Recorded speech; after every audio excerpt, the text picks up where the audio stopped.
seksa.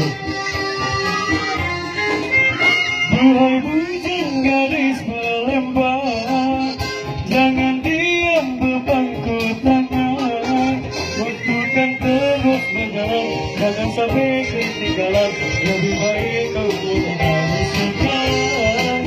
Jangan ragu dan bimbang, berjuang dengan pantang. Siapa tahu sampai kau jadi bangsa.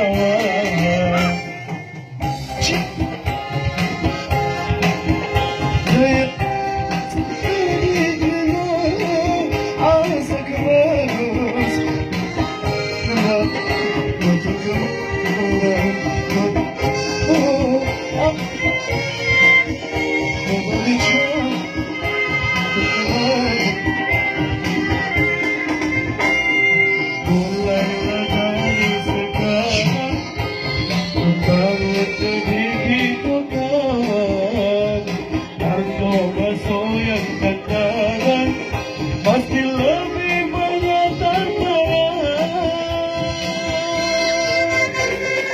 Dari itu saya unjuk bersama dua kita.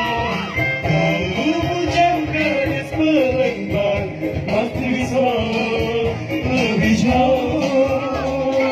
Jangan takut dengan kegagalan. Kegagalan itu